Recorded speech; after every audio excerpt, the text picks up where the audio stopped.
Yang saya hormati dan saya banggakan, Bapak Ibu, rekan-rekan pendidik dan tenaga pendidik SD 87 Pasaran. Assalamualaikum warahmatullahi wabarakatuh. Waalaikumsalam warahmatullahi wabarakatuh. Alhamdulillahirabbil alamin. Wa bihi nasta'in wala umuri dunya waddin. Assalatu wassalamu ala asyrafil anbiya'i wal mursalin. Hasbunallahu wa ni'mal wakil. Wala haula wala quwwata illa billahi walil azim. Bapak Ibu yang kami hormati, pertama-tama marilah kita memanjatkan puji syukur kehadirat Allah Subhanahu wa taala karena pada pagi hari ini kita masih diberikan kesehatan untuk hadir bersama-sama di tempat ini dalam bingkisan kegiatan sosialisasi dari rangkaian kegiatan pendidikan guru penggerak Angkatan 9 tahun 2023. Salawat serta salam selalu kita curahkan kepada baginda Rasulullah SAW yang merupakan teladan bagi kita semua, yang merupakan pencerah bagi seluruh umat muslim. Bapak Ibu yang kami hormati, mengawali kegiatan ini kami tentunya sangat mengucapkan banyak terima kasih atas kesempatan Bapak Ibu sekalian untuk hadir bersama-sama kita di sini. Tentunya dengan kegiatan guru penggerak ini yang nanti akan disampaikan sosialisasi oleh rekan calon guru penggerak Angkatan 9 terkait dengan budaya positif di sekolah. Jadi kita berharap bahwa dengan selesainya nanti sosialisasi ini budaya-budaya positif yang disampaikan tadi kita bisa simak dengan baik, kita bisa cerna dengan baik sehingga kita bisa aplikasikan di lingkungan kita, terkhusus bagi anak-anak kita di sekolah ini. Nah, untuk lebih mempersingkat waktu, marilah kita bersama-sama mengikuti dan menyimak dengan cermat sosialisasi budaya positif yang akan kita bagi dalam 2 sesi. Yang pertama, sesi pertama akan diantarkan oleh calon guru penggerak Ibu Kasmiati SPD, dan sesi kedua yang akan diantarkan oleh saya sendiri. Olehnya itu, untuk mempersingkat waktu, selanjutnya kita serahkan kepada Ibu Kasmiati untuk memberikan materi terkait dengan budaya positif di sekolah. Demikian dari saya. Wabillahi taufiq wal hidayah. Assalamualaikum warahmatullahi wabarakatuh.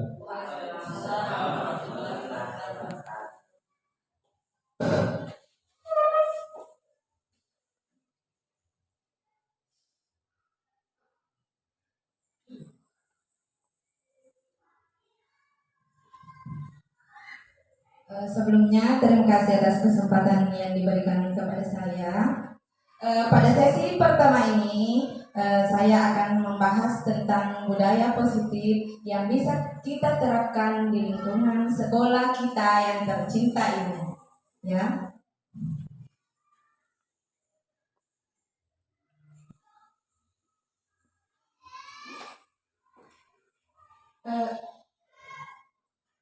Sebelumnya saya ucapkan selamat datang para guru hebat. Mari kita belajar bersama, berkolaborasi, saling mendukung demi mewujudkan disiplin positif di sekolah kita yang tercinta ini.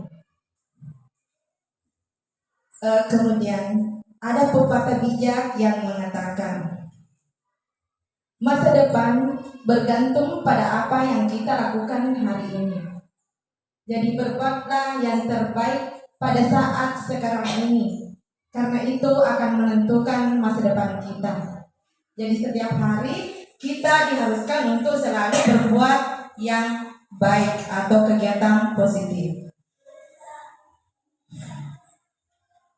Adapun konsep utama modul budaya positif, yang pertama perubahan pada paradigma belajar, yang kedua disiplin positif, yang ketiga kebutuhan dasar manusia, yang keempat motivasi perilaku manusia, yang kelima posisi kontrol restitusi, yang keenam keyakinan keras, dan yang terakhir segitiga restitusi.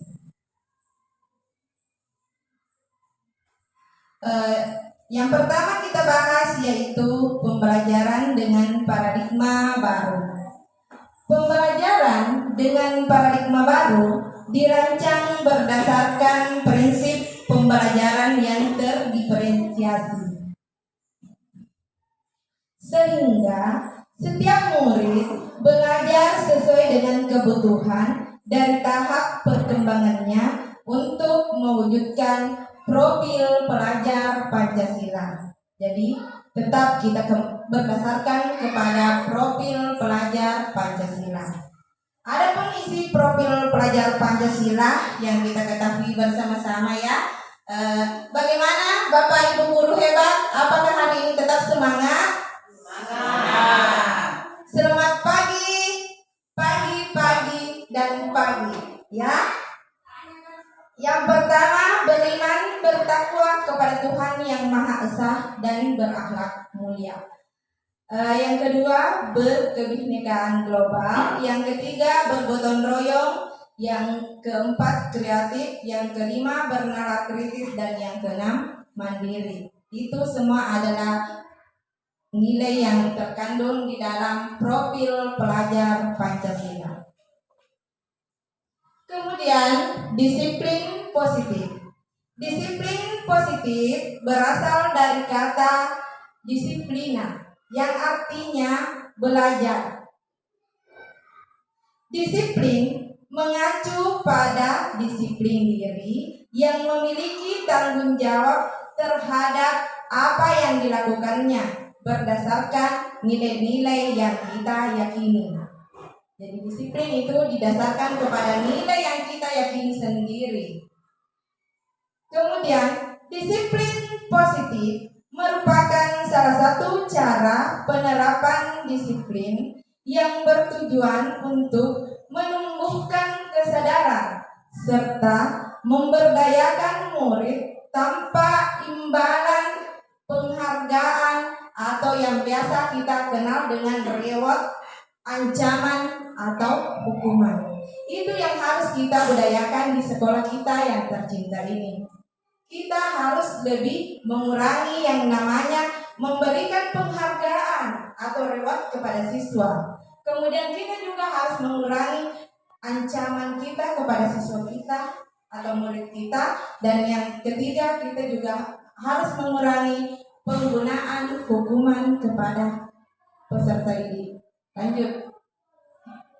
Sebagai pendidik, tujuan kita adalah kita harus menciptakan murid yang memiliki disiplin diri sehingga mereka berperilaku mengacu kepada nilai-nilai kebajikan universal dan memiliki motivasi intrinsik dalam perubahan perilaku ke arah yang lebih baik. Ini adalah tujuan dari budaya positif kita, yaitu kita harus menerapkan nilai-nilai kebajikan universal dan motivasi intrinsik.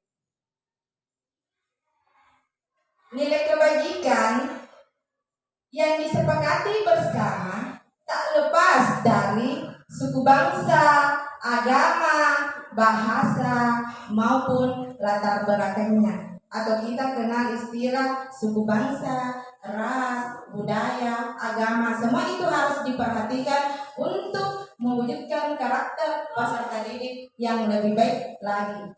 Kemudian nilai kebajikan yang kedua, kita harus jangan melupakan yang namanya profil pelajar Pancasila.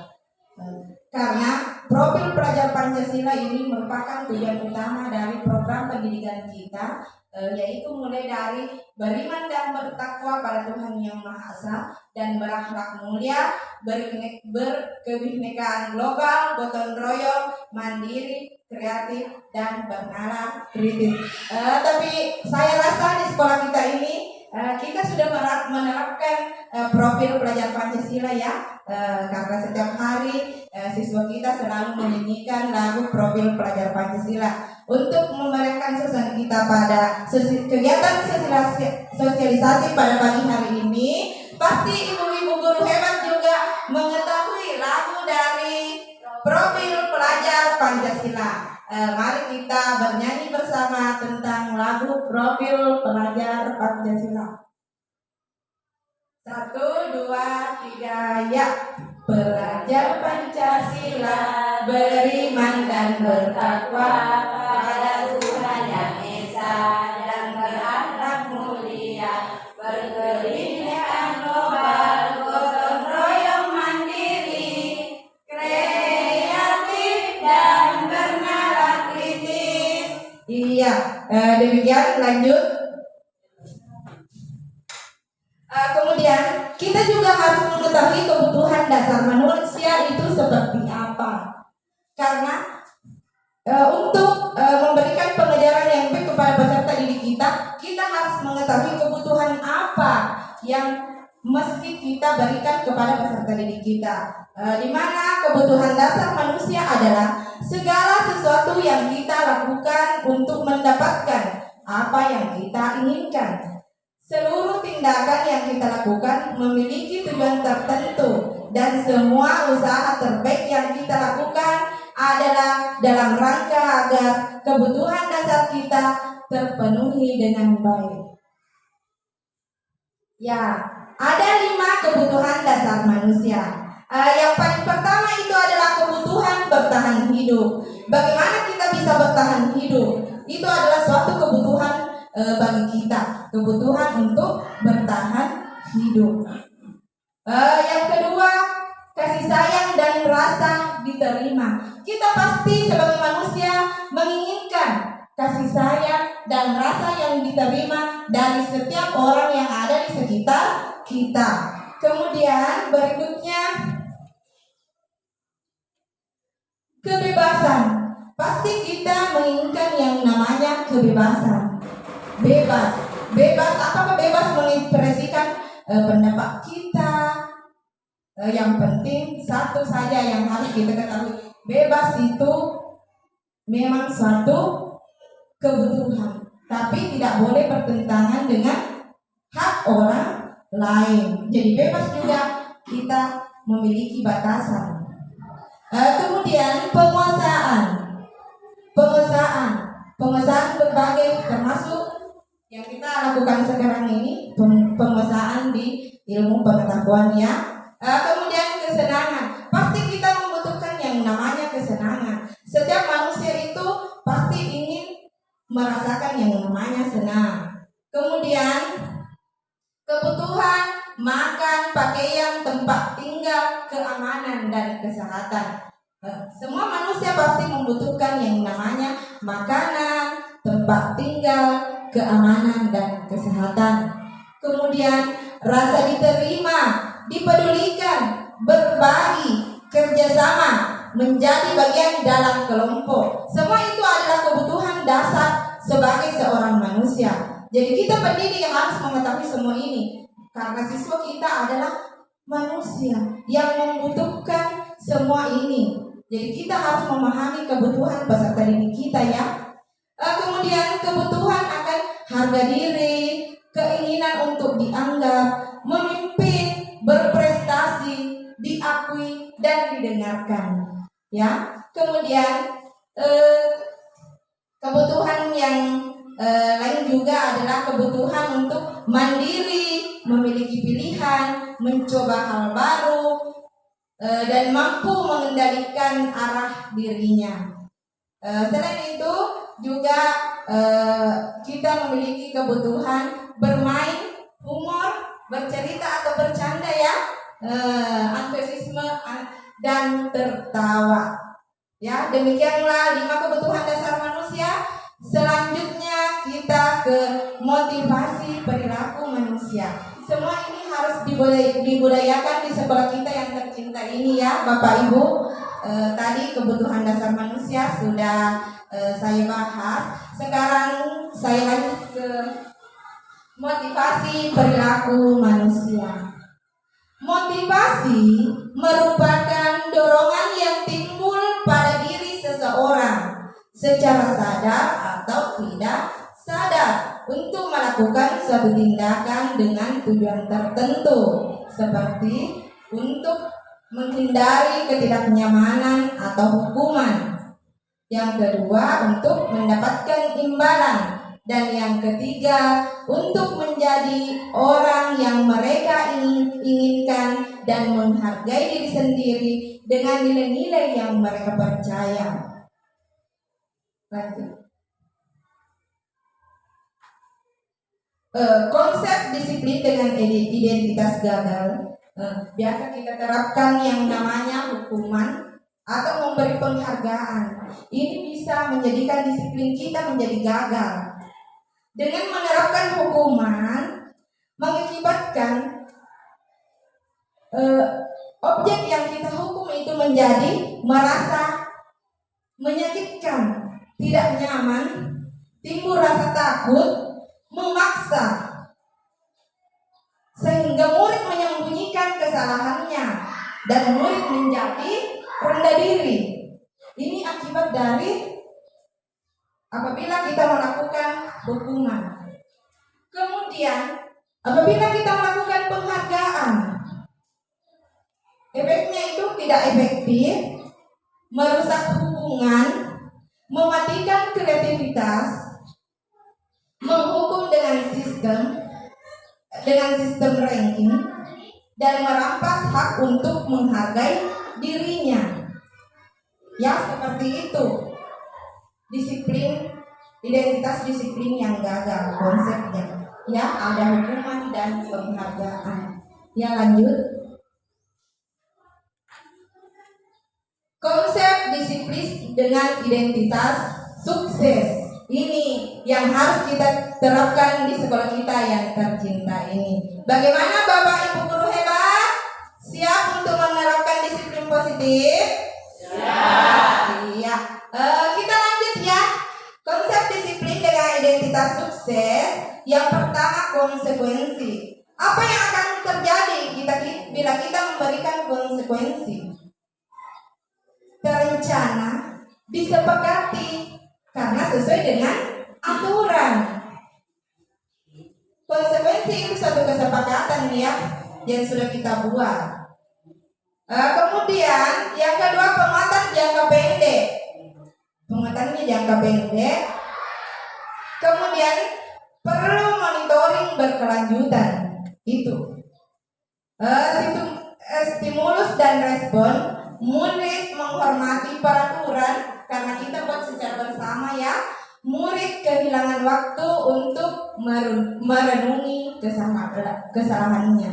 Kadang juga terjadi seperti itu karena konsekuensi yang kita berikan. Lanjut ke restitusi. Ini yang paling perlu atau yang paling dianjurkan adalah melakukan restitusi. Karena dengan adanya restitusi itu, murid akan bertanggung jawab akan perilakunya. Kemudian fokus pada pemecahan masalah jangka panjang. Murid menghormati dirinya dan orang lain. Teori kontrol, dirinya yang memegang kontrol. Kemudian murid bersemangat memperbaiki kesalahannya. Nanti teori restitusi akan dibahas di sesi kedua ya, tentang restitusi. Bagaimana penerapannya, contoh kasusnya seperti apa, akan nanti dibahas pada sesi kedua. Lanjut.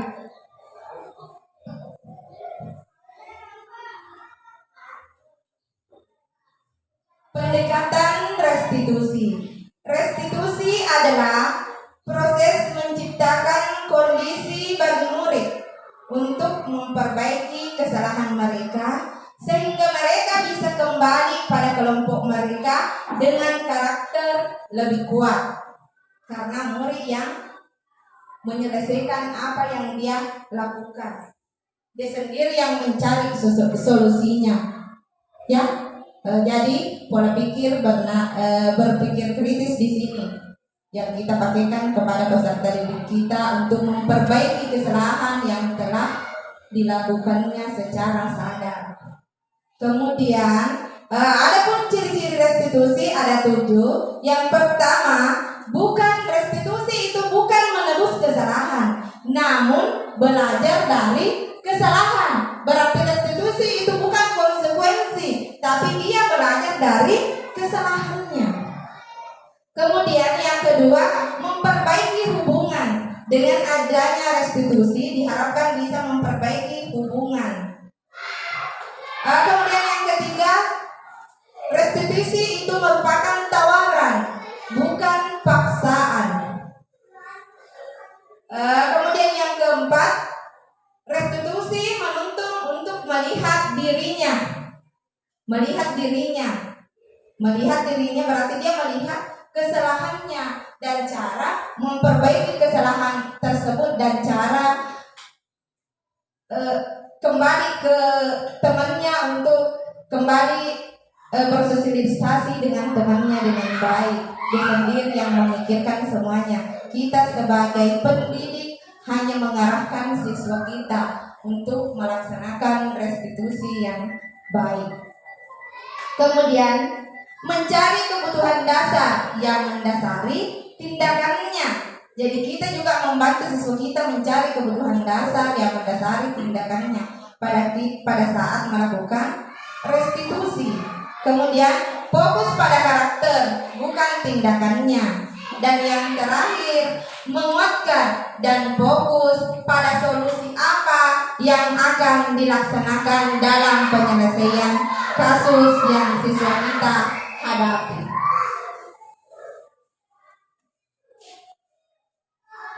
Lanjut, 5 posisi kontrol guru. Ada 5 posisi kontrol kita sebagai guru. Kira-kira kita berada di mana ya? Yang pertama, posisi kontrol sebagai penghukum. Yang kedua, pembuat merasa bersalah.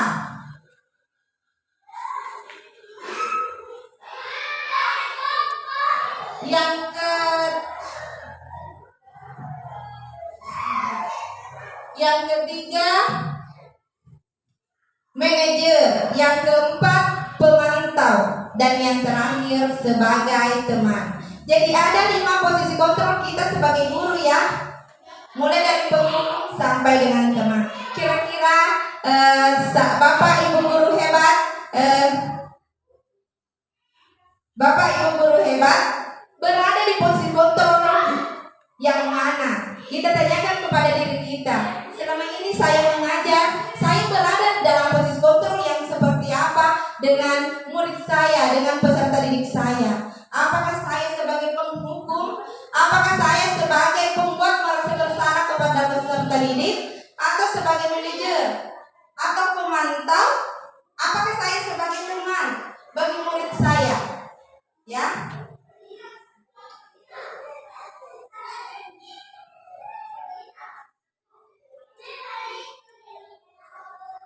Lanjut. Contoh penerapan 5 posisi kontrol guru. Seperti kasus, mungkin ini yang sering terjadi ya di sekolah kita. Murid tidak memakai atribut lengkap saat upacara bendera. Saya rasa ini yang sering terjadi pada siswa kita di sekolah kita yang tercinta ini.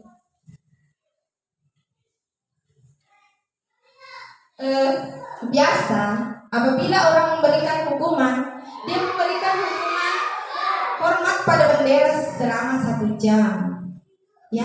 Jadi dia berada pada posisi kontrol penghukum. Apabila kita menyuruh siswa kita, murid kita untuk hormat pada bendera selama 1 jam. Kemudian ada juga yang melakukan pembuat merasa bersalah.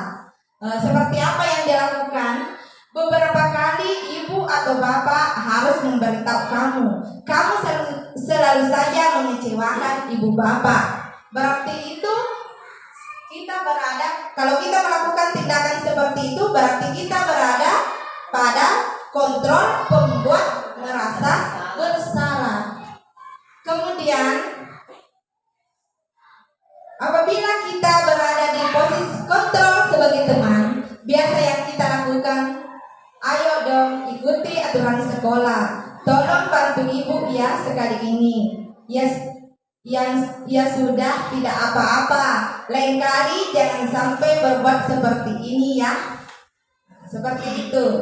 Kemudian posisi kontrol sebagai guru, pada saat kita mengatakan kamu sudah melanggar peraturan sekolah, kamu tahu konsekuensinya, berarti kontrolnya sebagai pemantau.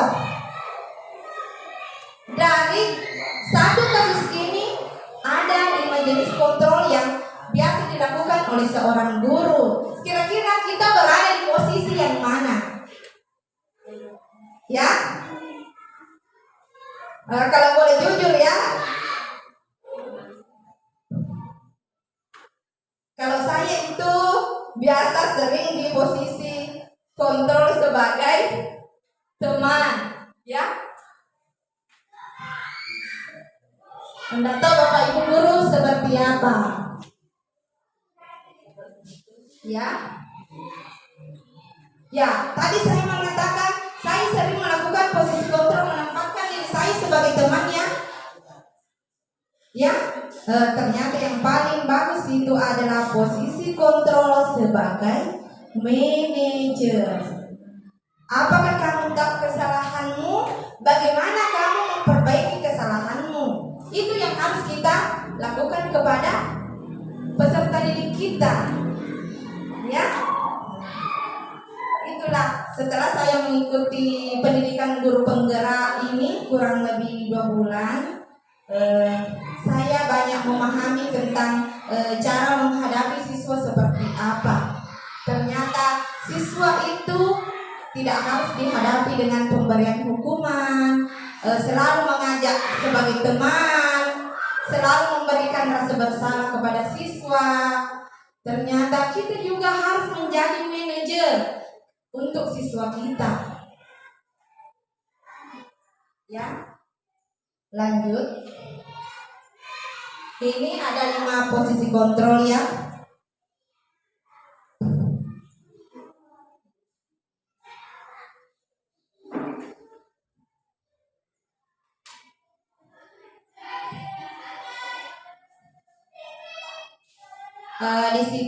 Di slide di atas 5 posisi kontrol. Motivasi, jika guru berbuat, guru berkata. Jika guru berbuat identitas gagal, biasanya dia melakukan karena dia melakukan proses penghukum. Dia mengatakan, menghardik, menunjuk-nunjuk, menyakiti, dan menyindir. Itu yang dia lakukan karena dia berada di posisi kontrol penghukum yang membuat identitas gagal atau kontrol dari luar. Kemudian yang kedua yaitu pembuat orang merasa bersalah. Guru berbuat seperti ini ya, berceramah dan mengatakan, seharusnya kamu begini, ibu kecewa kepada kamu. Itu kedua ini penghukum dan pembuat orang merasa bersalah. Ini membuat identitas peserta didik kita gagal. Jadi kita harus mengubah pola pikir kita, pola mengajar kita, pola mendidik kita, bagaimana menjadi guru yang lebih baik lagi ke depannya. Kemudian identitas berhasil atau sukses apabila kita menjadi teman atau pemantau. Teman biasa mengatakan, pada saat kita menjadi teman, guru biasa berbuat seperti membuatkan alasan-alasan untuk muridnya supaya muridnya tidak kelihatan bersalah sekali. Jadi dia berteman dengan muridnya, menutupi kesalahan muridnya sehingga muridnya dianggap tidak terlalu bersalah. Kemudian pemantau, pada saat guru sebagai pemantau, guru hanya menghitung dan mengukur berapa besar kesalahan siswanya. Dan ternyata posisi kontrol yang paling baik adalah manajer, karena identitasnya berhasil atau sukses yang bisa membuat murid kita memiliki kontrol diri sendiri. Kalau tadi teman dengan pemantau, kita sebagai guru yang mengontrolnya, dari kontrol dari luar, dan yang harus kita wujudkan adalah kesadaran diri peserta didik atau kontrol dari dalam. Jadi sebagai guru kita harus bertindak sebagai manajer seperti yang tadi saya jelaskan, yaitu mengajukan pertanyaan-pertanyaan yang bisa memantik siswa untuk memperbaiki kesalahannya. Ya, dan dampaknya pada murid banyak sekali ya. Penghukum berdampak siswa bisa mengulangi kesalahannya, pembuat orang merasa bersalah. Dampaknya pada murid itu siswa menjadi merasa rendah diri atau murid kita merasa rendah diri. Kemudian posisi kontrol sebagai teman bisa menyebabkan siswa menjadi lemah dan tidak mandiri. Ya, kemudian posisi kontrol sebagai pemantau, dampaknya pada murid atau siswa kita yaitu menitik beratkan pada sanksi atau hadiah untuk dirinya. Ya, jadi dia menitik beratkan murid kita kepada sanksi atau hadiah untuk dirinya.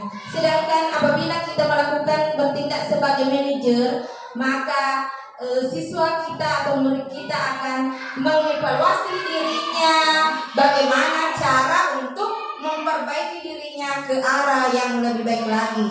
Ya, demikian tadi 5 posisi kontrol yang saya jelaskan beserta dengan contoh-contohnya. Lanjut ke pertanyaan-pertanyaan yang bisa muncul dari 5 posisi kontrol tersebut, seperti membuat orang merasa bersalah. Kadang kita sebagai guru mengatakan, saya kecewa sekali dengan kamu. Itu salah satu contoh pembuat orang merasa bersalah, mengajukan pertanyaan seperti itu. Kemudian penghukum, kamu tidak pernah benar melakukannya. Walaupun kita mengatakan seperti itu, berarti kita memberikan hukuman kepada siswa kita. Ya. Kemudian posisi kita sebagai teman, ayolah lakukan demi ibu atau bapak. Kemudian sebagai manajer, bagaimana kamu bisa menyelesaikan masalah ini? Kita kembalikan kepada siswa.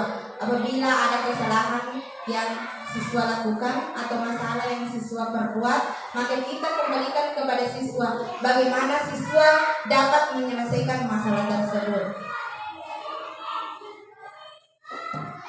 Selanjutnya materi tentang keyakinan kelas akan dilanjutkan oleh rekan saya, calon guru penggerak angkatan 9, yaitu Bapak Sugiman SPD. Kepada Bapak saya persilahkan dengan hormat.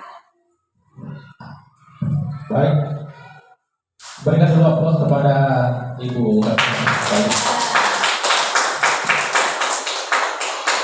Nah, selanjutnya bagaimana Bapak Ibu, masih semangat? Semangat. Jadi sebelum saya lanjut, terlebih dahulu kita berdiri dulu semua. Jadi silakan Ibu, Bapak berdiri semua. Jadi aturan mainnya sebelum kita masuk ke materi, coba Bapak Ibu perhatikan sekeliling kita. Perhatikan sekeliling kita, kira-kira Bapak Ibu semua akan memilih dari benda-benda yang ada di kelas ini sebagai namanya. Tidak usah diberitahukan teman di dekatnya.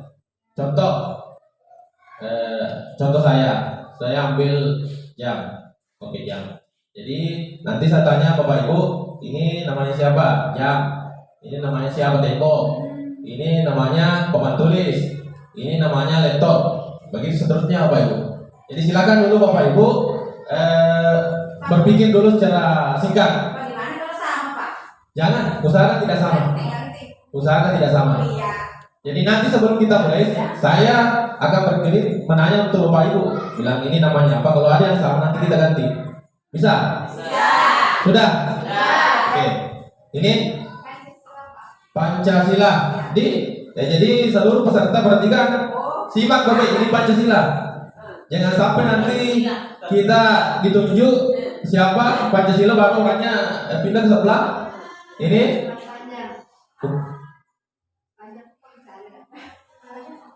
jangan terlalu panjang Bu, satu saja. Papan tulis. Oke, papan tulis. Ini lemari, meja, kursi, kipas angin, Jokowi, speaker, laptop, LCD. Jadi tidak usah dulu ditanya-tanya. Masing-masing kita ini malah fokus ini. Jadi siapa lagi saya ulangi? Pancasila, papan tulis, lemari, meja, kursi, kipas angin, presiden, Jokowi, speaker, laptop, LCD. Bagaimana, sudah direkam semua? Oke. Jadi aturan mainnya. Jadi nanti saya tunjuk satu contoh. Jokowi, silakan tunjuk sebut nama yang tadi disebutkan. Coba saya contoh Jokowi. Ibu mencari dari beberapa temannya ini siapa tadi yang direkam namanya? Siapa nama? Langsung saja Bu. Papan tulis. Tunjuk papan tulis. Jangan sampai ibu menunjuk di sini papan tulis. Nah ini, ya. Oke. Contoh satu kali. Meja. Meja. Tidak, maksudnya begini. Saya meja, terus meja yang tunjuk ini. Ya. Jadi kuncinya dari saya, ya. Kita ulang. Papan tulis. LCD ada? Meja siapa meja? Kursi. Pancasila.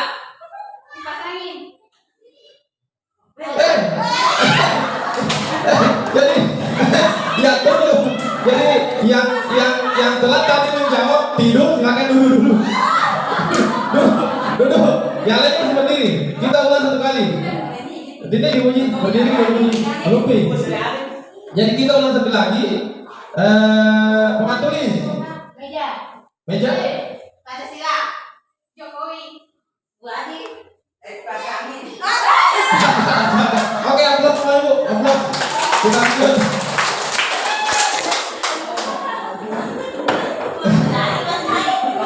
Jadi itu tadi penyegaran.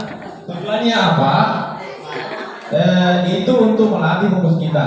Itu untuk melatih fokus kita bagaimana kecepatan otak kiri kita itu berpikir tanpa ada persiapan sebelumnya. Nah, kita lanjut ke materinya. Jadi materi selanjutnya keyakinan kelas.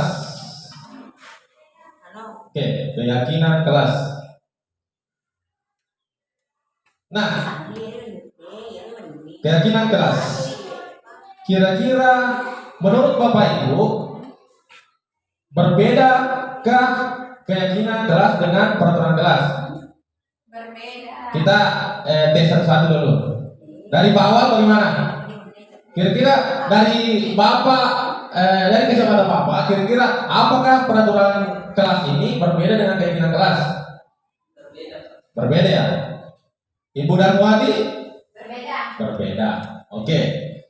Jadi peraturan kelas dengan keyakinan kelas itu berbeda. Nah, dari peraturan kelas, contoh narasi kata-kata dari peraturan kelas, yaitu yang pertama, selalu kembalikan buku ke tempatnya. Itu narasinya.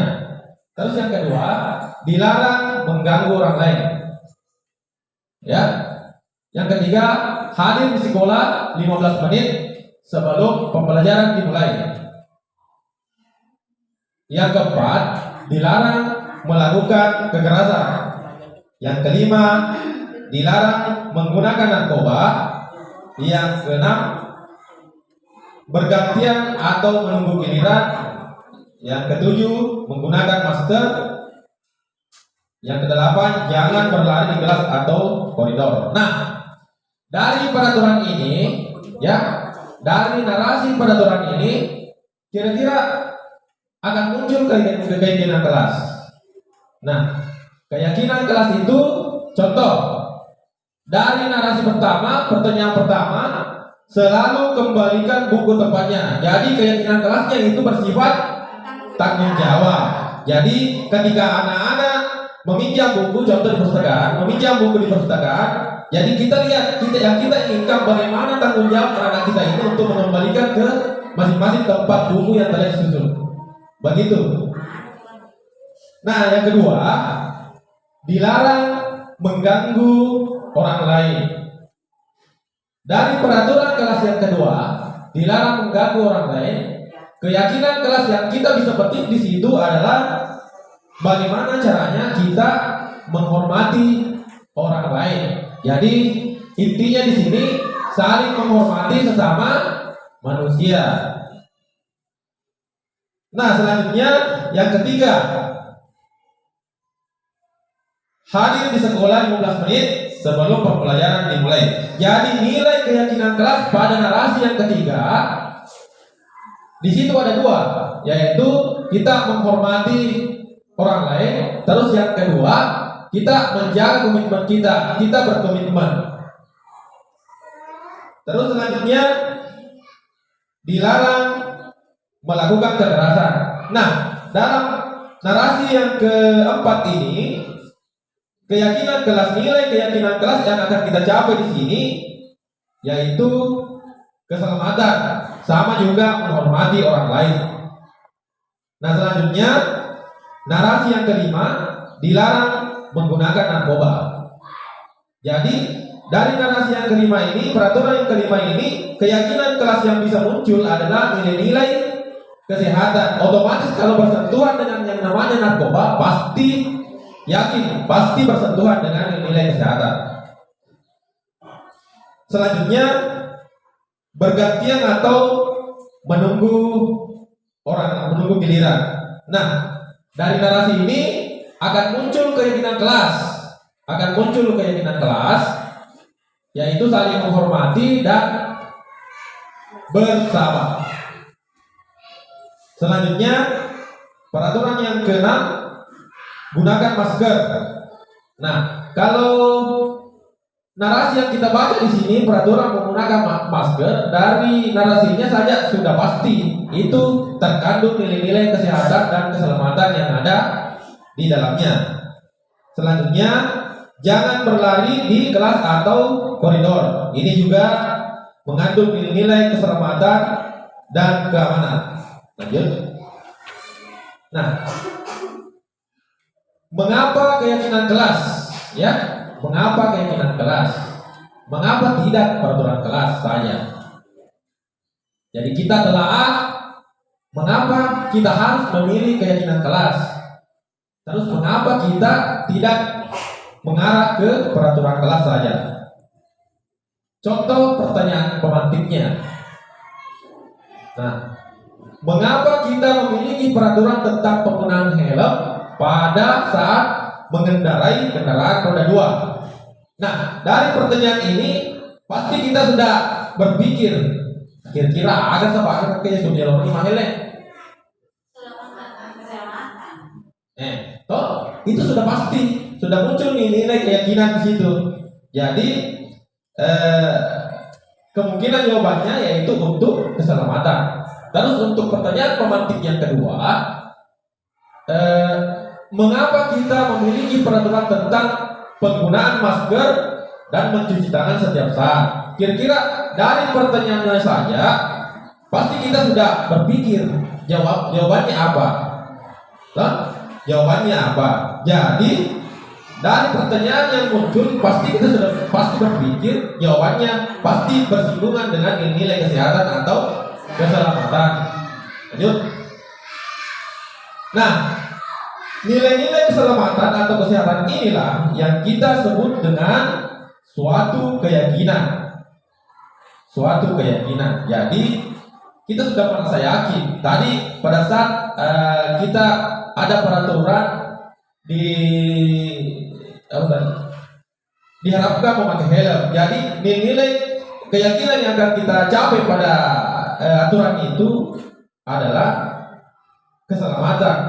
Jadi nilai-nilai keselamatan atau kesehatan inilah yang kita sebut sebagai suatu keyakinan, yaitu nilai-nilai kebajikan atau prinsip universal yang disepakati bersama secara universal, terlepas dari latar belakang, suku, negara, bahasa maupun agama. Jadi nilai-nilai universal ini, keyakinan kelas ini tidak lepas dari suku, agama, atau latar belakang kita. Suatu keyakinan akan lebih memotivasi seseorang dari dalam atau memotivasi secara intrinsik. Seseorang akan lebih tergerak dan bersemangat untuk menjalankan keyakinannya daripada hanya sekedar mengikuti serangkaian peraturan. Jadi kita sebagai manusia itu pasti yang keyakinan saja itu kita harus perbaiki. Yang meyakini makeda malah asal matuku yatri. Jadi otomatis kita harus menghindari. Contoh. Lanjut. Nah, bagaimana caranya kita membentuk keyakinan kelas? Ya, pembentukan keyakinan kelas ini ada beberapa macam, ada beberapa poin. Yang pertama, keyakinan kelas itu harus bersifat abstrak, ya, abstrak. Yang kedua, berupa pernyataan-pernyataan universal. Maksudnya pernyataan universal bisa diterima semua masyarakat, bisa diterima semua kalangan. Yang ketiga, dibuat dalam pernyataan positif. Ya, contoh tadi aturan-aturan bagaimana caranya kita bisa selamat, yaitu mengendarai bermotor dengan menggunakan helm, menggunakan masker. Itu yang dimaksud. Terus yang keempat, sedikit saja agar mudah diingat. Maksudnya di sini kata-katanya tidak perlu terlalu panjang. Kata-kata tidak perlu terlalu panjang. Yang penting mudah diingat dan simpel. Terus yang kelima, sesuai dengan kondisi kelas dan sekolah sehingga mudah diterapkan. Jadi dalam membuat keyakinan kelas itu kita harus juga melihat kondisi kelas, ya, kondisi kelas sehingga anak-anak kita itu dengan mudah bisa menerapkannya. Selanjutnya, semua warga sekolah atau warga kelas dilibatkan saat membuat keyakinan kelas. Jadi dalam membuat keyakinan kelas ini bukan cuma guru saja yang membuat, ya. Jadi kita berembuk dengan siswa, masing-masing kita tanya kira-kira keyakinan apa kelas apa kan kita masukkan, saling menghormati, kesehatan, keselamatan. Dari keyakinan kelas itu kan muncul peraturan-peraturan nanti. Nah, lanjut.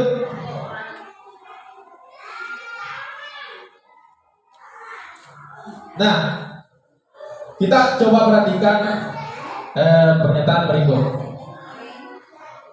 Jadi, kembalikan barang ke tempatnya. Itu termasuk apa? Keyakinan kelas, tanggung jawab. Dilarang mengganggu orang lain, saling menghormati. Hadir di sekolah 15 menit sebelum pelajaran dimulai, komitmen. dilarang melakukan kekerasan, keamanan, saling menghormati. Terus dilarang menggunakan narkoba. Itu dinilai kesehatan. Bergantian atau menunggu giliran, menghormati orang lain atau berempati. Nah, perhatikan gambar di depan. Jadi dokumentasi pembentukan keyakinan kelas. Jadi beginilah alur dari pembentukan keyakinan kelas. Jadi anak-anak itu berdiskusi. Kebetulan ada guru di sini tidak diambil kamera. Nah, berdiskusi di situ untuk menetapkan keyakinan kelas apa yang akan mereka masukkan di dalam kelasnya. Nah, setelah mereka berdiskusi, akhirnya terbentuklah keyakinan kelas yang dibentuk. Ini walaupun ini tidak nampak. Nah, itu tadi terkait dengan keyakinan kelas. Selanjutnya segitiga restitusi. Nah, dari segitiga restitusi ini sebenarnya inilah yang paling penting sebenarnya dari rangkaian semua kegiatan kita. Karena segitiga restitusi ini yang membuat sebenarnya ini selalu terjadi di setiap hari di tugas dan pokok kita sebagai tenaga pendidik. Segitiga restitusi. Jadi segitiga restitusi itu adalah suatu proses dialog yang dijalankan oleh guru agar dapat menghasilkan murid yang mandiri dan bertanggung jawab. Jadi kita flashback tadi dengan apa yang disampaikan tadi rekan saya di sesi pertama bahwa segitiga restitusi itu diharapkan menjadi solusi dari permasalahan-permasalahan yang terjadi di sekolah, sehingga hukuman-hukuman itu sudah tidak ada lagi bagi anak. Nah, segitiga restitusi saja. Dari segitiga restitusi, poin pertama yang akan kita capai adalah menstabilkan identitas. Nah, berdasarkan prinsip membuat kesalahan itu adalah bagian dari proses kegiatan pembelajaran. Nah, ketika ada anak-anak yang berbuat salah, jangan langsung divonis. Ya, contoh, ketika ada anak-anak datang terlambat, jangan langsung kita, kenapa kamu terlambat? Ini terlambat ini, kenapa bisa begini? Jangan. Jadi, bagaimana caranya kita memanggil anak itu? Kita memanggil, terus kita bertanya kepada mereka secara halus. Nah, kira-kira pertanyaan apa yang akan kita tanyakan pada saat anak-anak melakukan kesalahan? Jadi untuk menstabilkan identitas mereka, kita dalam menstabilkan identitas ini banyak terkait dengan ujangan-ujangan, nasihat-nasihat. Itu untuk memperbaiki mental anak yang tadi datang terlambat. Contoh berbuat salah itu wajar. Jadi ketika ada anak-anak yang melakukan kesalahan, kita berikan pengertian, kita berikan penjelasan bahwa kesalahan itu memang wajar. Semua pasti akan melakukan kesalahan. Nah, yang kedua, tidak ada manusia yang sempurna.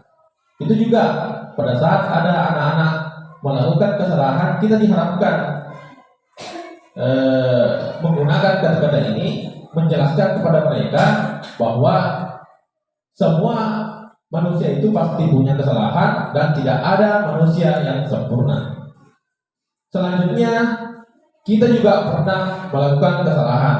Jadi kita kembalikan kepada diri kita sebagai manajer, sebagai guru, bahwa saya sebagai manajer juga tidak luput dari kesalahan. Selanjutnya, kita mencari solusi dari permasalahan yang ada. Kira-kira solusi apa yang bagus? Solusi apa yang kira-kira bisa membuat anak ini tidak mengulangi apa yang dilakukannya. Nah, selanjutnya, kata-kata yang bisa kita aplikasikan ke anak, kamu berhak merasa begitu. Itu semacam kata-kata nasihat memacu, memotivasi mereka supaya tidak melakukan kesalahan. Selanjutnya, validasi tindakan yang salah. Nah, validasi tindakan yang salah berdasarkan prinsip setiap perilaku berupaya memenuhi sebuah kebutuhan tertentu. Nah, untuk memvalidasi tindakan yang salah dari anak-anak kita, ada narasi-narasi yang perlu kita pahami bersama. Kira-kira apa narasi yang bisa kita berikan kepada anak, bisa kita katakan kepada anak supaya mereka tidak merasa bersalah ketika mereka melakukan suatu kesalahan. Contoh, kamu pasti punya alasan mengapa melakukan itu. Kita terlebih dahulu menanyakan, menggali apa alasan anak-anak melakukan kesalahan itu, karena semua anak pasti ada alasan ketika melakukan suatu kesalahan. Yang kedua, padahal kamu bisa melakukan yang lebih buruk dari ini. Itu untuk memupah, ya. Itu untuk memupah. Kita menjerumuskan dulu anak, kemudian baru kita angkat ke atas. Yang ketiga, kamu patut berbangga karena telah melindungi sesuatu yang penting buatmu. Yang keempat, kamu melakukannya karena mempertahankan sesuatu yang penting. Ini untuk menggali alasan-alasan anak-anak kita yang melakukan suatu tindakan yang salah. Itu namanya validasi tindakan yang salah. Terus lanjut, jadi segitiga restitusi yang ketiga, menanyakan keyakinan. Berdasarkan prinsip teori kontrol bahwa pada dasarnya kita termotivasi secara intrinsik, ya. Kita termotivasi secara intrinsik. Nah, dalam menanyakan keyakinan ada beberapa narasi yang bisa kita aplikasikan ke anak, bisa kita sampaikan kepada anak ketika mereka melakukan suatu kesalahan. Yang pertama, kita menanyakan apa keyakinan kelas kita, karena semua kelas kan sudah ada keyakinan kelasnya, dan kita kembalikan.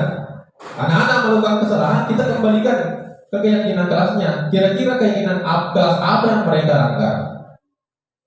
Terus yang kedua, nilai-nilai apa yang telah disepakati bersama. Nah, ini kembali ke keyakinan kelasnya yang telah dibuat bersama dengan dan didiskusikan bersama dengan teman-temannya, dengan guru kelasnya. Kira-kira nilai apa yang telah disepakati bersama sehingga anak ini bisa melanggar, bisa terlambat contohnya. Selanjutnya, seperti apa gambaran sebuah kelas yang ideal menurut kamu? Kita memberikan stimulus respon kepada anak-anak, bagaimana dia berpikir gambaran kelasnya itu yang ideal. Terus selanjutnya, kamu ingin menjadi orang yang seperti apa? Itu yang narasi yang keempat. Nah, selanjutnya, contoh penerapan segitiga restitusi. Jadi Bapak Ibu silakan dulu menyimak,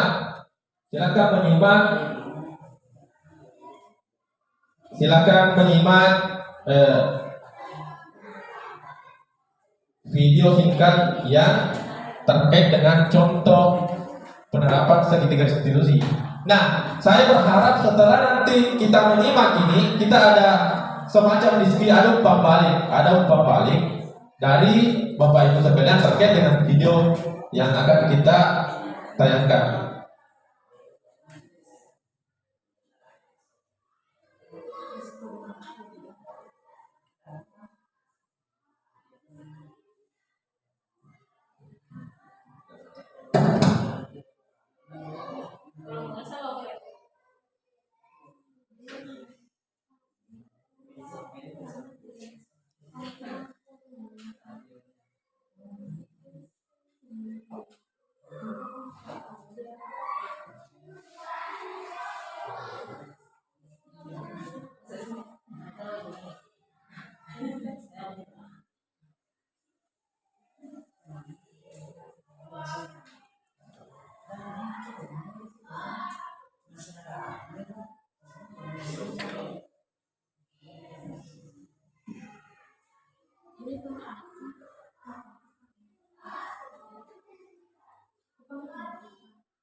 Jadi kita lanjut Bapak Ibu.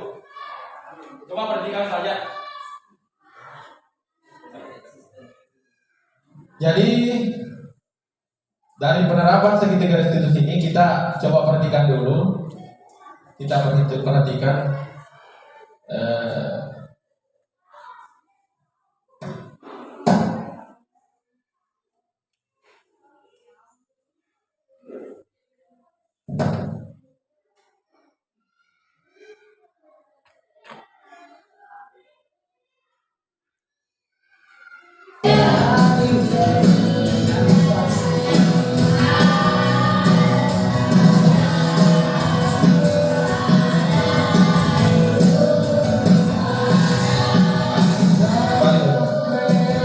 kembali dulu pertama.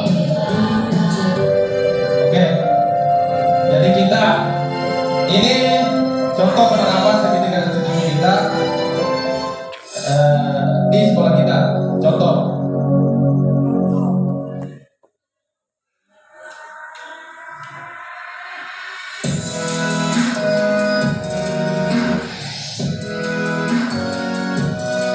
Ini kasus terlambat di sekolah.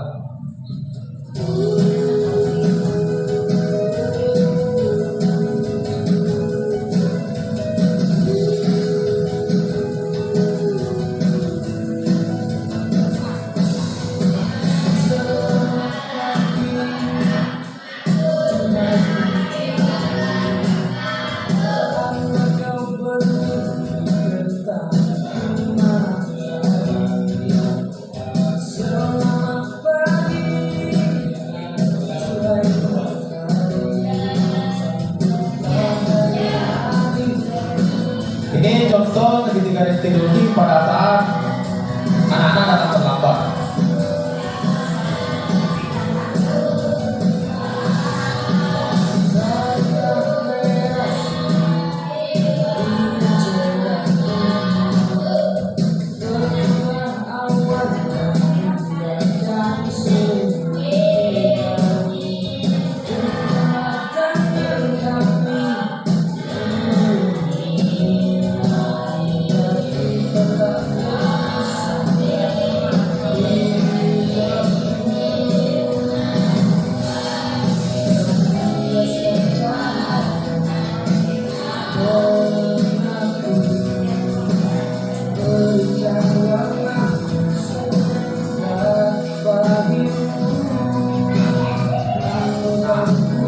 Ini ketika anak-anak datang terlambat.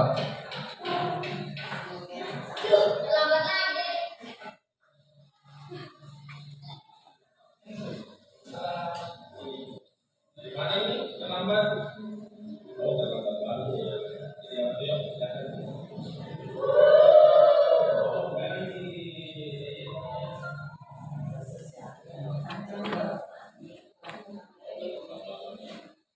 Ini segitiga restitusinya menanyakan alasan. Kita menggali alasan dari anak-anak kenapa dia terlambat. Apa alasannya? Jadi kepada kita semua, Bapak ragukan jangan selalu ya. Kita menanyakan alasan kenapa anak kita terlambat.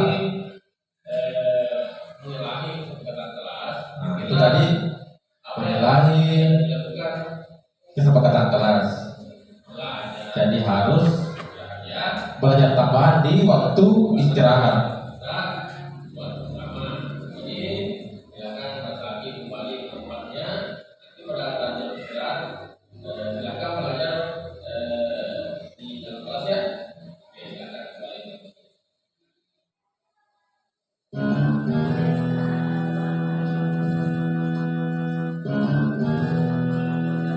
Nah, ini dia diberikan tugas belajar tambahan di waktu istirahat karena datang terlambat. Itu bukan hukuman, tapi konsekuensi dari apa yang dilakukan.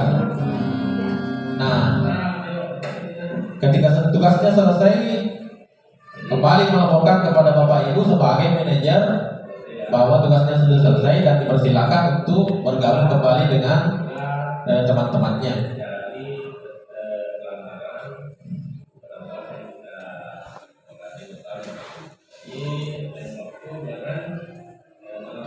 Ini restitusi, anak-anak diarahkan, dinasihati supaya tidak mengulangi kesalahan yang sama. Nah, itu restitusi terkait dengan terlambat. Terus yang kedua, ini kasus bullying yang diharapkan di sekolah.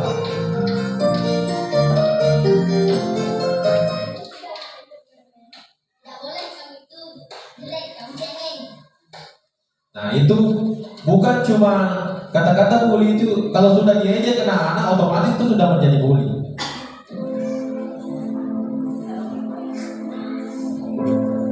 Itu tadi anak-anak, ada temannya yang melapor bahwa ada temannya yang dibully oleh salah satu orang temannya.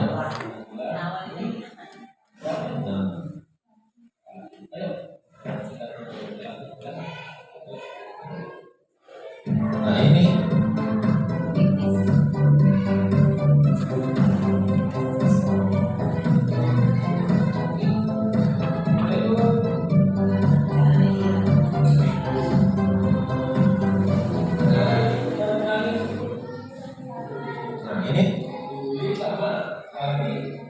kita sebagai manajer itu harus menggali kenapa, apa masalah anak-anak ketika terjadi bullying.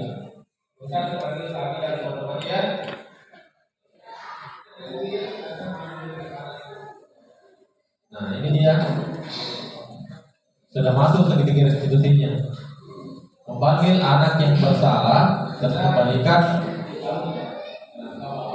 Nah itu kita menggali, menanyakan alasan.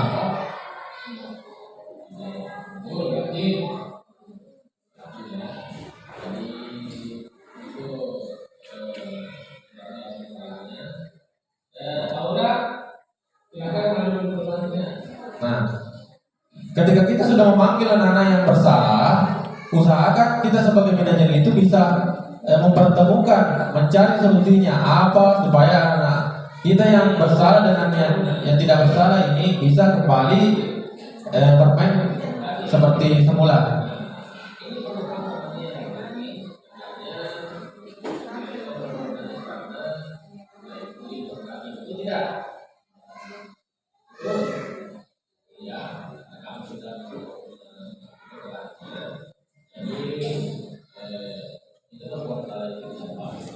Kita berbuat salah ini tidak apa-apa. Tidak ada manusia yang sempurna, pasti tidak akan luput dari kesalahan.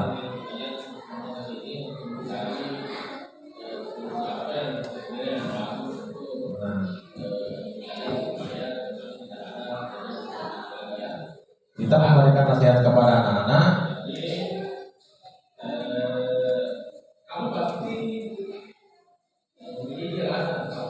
Kita menanyakan, pasti dia memiliki rasa melakukan itu.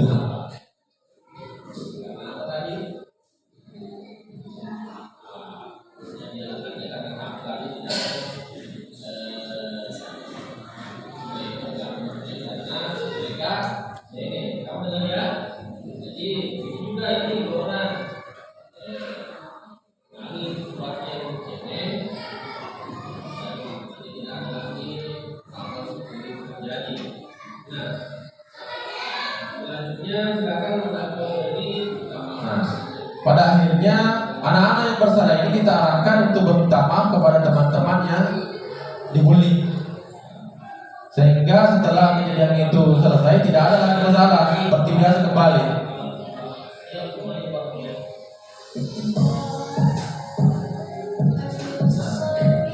Jadi selesai.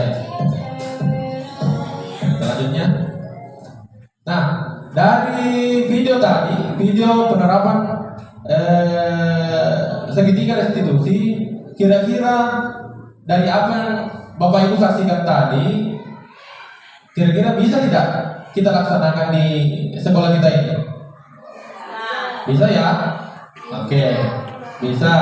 Jadi selanjutnya sebagai penutup, saya berharap dari refleksi dari kegiatan pertama tadi, saya berharap di sekolah kita ini bisa memetik